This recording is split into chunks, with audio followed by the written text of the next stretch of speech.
So with that being said, this movie really is the first half of Michael's life, and at the end of the movie, it says his story continues, meaning that they will release a sequel. So here's the thing, that is a very ballsy move for a biopic, being that we've never seen a biopic have a sequel. And they did that because the movie was originally 4 hours long, but of course, anytime someone makes a movie that's long, they decide to either trim it down to 2 hours or they cut it in half and split it in 2 different movies.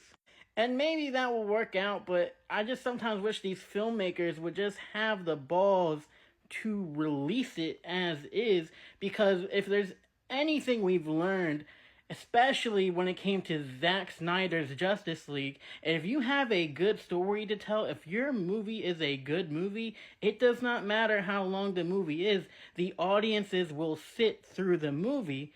It's not about runtime, it's about quality. So with that being said, I definitely have some mixed feelings about this movie.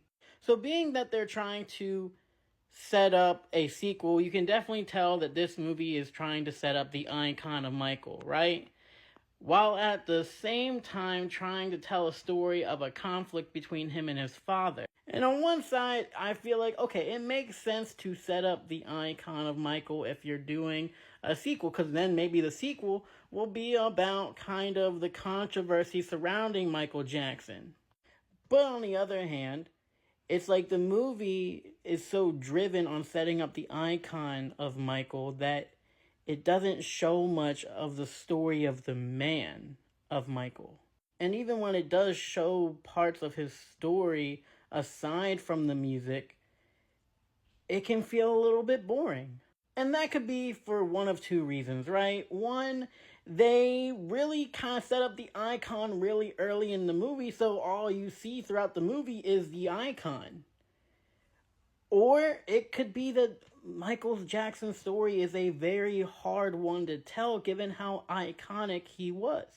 And maybe they should have just kind of led up to Michael being the icon towards the end and focus throughout the movie on his story, on his personal life, on his relationships with his father.